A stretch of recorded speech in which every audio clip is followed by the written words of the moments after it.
జాతీయ గ్రామీణ ఉపాధి హామీ పథకంలో మహాత్మా గాంధీ పేరు తొలగించడంపై టీఎంసీ ఎంపీలు పార్లమెంటు ఉభయ సభల్లో 12 గంటల నిరసన చేపడుతున్నారు. అర్ధరాత్రి నుంచి పార్లమెంటు ఉభయ సభల్లోనే ఉంటూ నిరసన తెలుపుతున్నారు. ఈ పథకం నుంచి గాంధీ పేరును తొలగించడం కరెక్ట్ కాదన్నారు ఎంపీలు.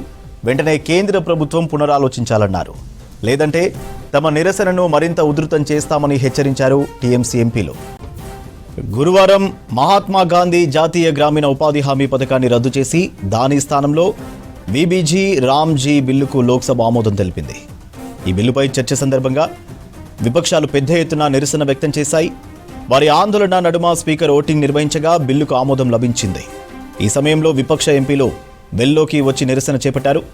కొందరు ప్రతిపక్ష నేతలు వీబీజీ రామ్జీ బిల్లు ప్రతులను చించివేశారు. ఈ గందరగోళం మధ్యలోనే లోక్సభ ఇవాల్టికి వాయిదా వేశారు స్పీకర్. జాతీయ గ్రామీణ ఉపాధి హామీ పథకంలో మహాత్మా గాంధీ పేరు తొలగించడంపై టీఎంసీ ఎంపీలు పార్లమెంటు ఉభయ సభల్లో 12 గంటలు నిరసన చేపడుతున్నారు.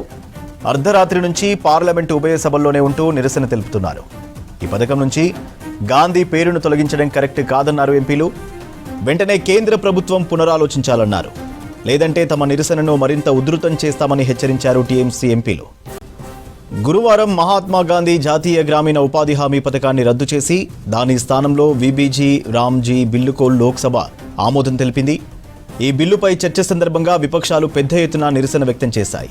వారి ఆందోళన నడుమ స్పీకర్ ఓటింగ్ నిర్వహించగా బిల్లుకు ఆమోదం లభించింది. ఈ సమయంలో విపక్ష ఎంపీలు వెల్లోకి వచ్చి నిరసన చేపట్టారు. కొందరు ప్రతిపక్ష నేతలు వీబీజీ రామ్జీ బిల్లు ప్రతులను చించి విసిరేశారు. ఈ గందరగోళం మధ్యలోనే లోక్సభ ఇవాల్టికి వాయిదా వేశారు స్పీకర్.